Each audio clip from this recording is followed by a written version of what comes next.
미국의 45대 대통령을 지냈고 47대 대통령이 되기 위해 나선 도널드 트럼프 전 대통령이 역사적인 운명의 갈림길에 본격 서고 있습니다.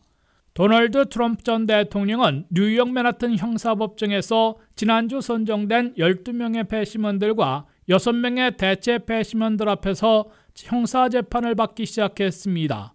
트럼프 전 대통령은 처음 당선됐던 2016년 대선을 앞두고 성인 영화배우 스토미 다니엘스와의 성적인 관계를 폭로하지 않는 입막음 대가를 지불하고 이를 숨기기 위해 회사 장부를 조작한 34가지 형사범죄 혐의를 받고 있습니다.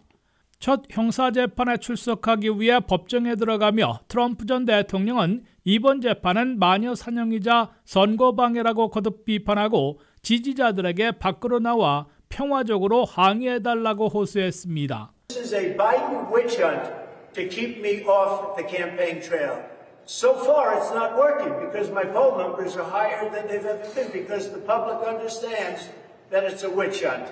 뉴욕 맨하튼 형사재판에서 검찰 측은 이번 사건은 2016년 대선에서 당선되기 위해 벌인 대선 사기라고 규정하고 배심원들은 핵심 증인들로부터 놀랍고도 분개할 증언들을 듣게 될 것이라고 약속했습니다. 이에 맞서 트럼프 측은 어떤 행동들도 타인에게 피해를 입힌 형사범죄 행위는 아니다라고 항변했습니다. 이번 재판의 첫 검찰 측 증인으로 내셔널 인콰이러지의 전 발행인 데이비드 패커가 화요일 오전에 법정에 출두해 증언하게 됩니다.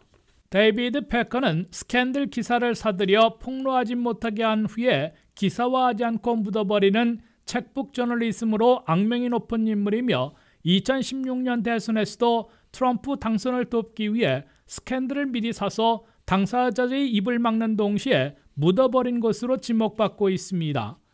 뉴욕 맨하튼 형사재판을 주관하고 있는 후안 머천 판사는 지난주 4일 동안 배심원 12명, 대체 배심원 6명을 선정한 후에 이번 주부터 6주 내지 8주 동안 재판을 진행합니다.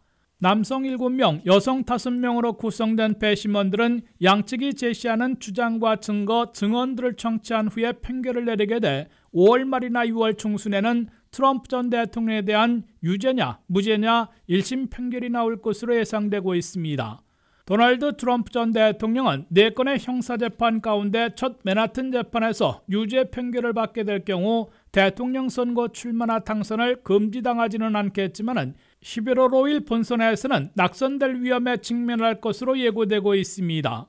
야후나 블룸버그 통신 등의 여론조사에서 공화당원 16%를 포함해 50% 이상의 유권자들이 트럼프 전 대통령이 유죄 판결을 받으면 표를 던지지 않을 것이라고 밝혔습니다.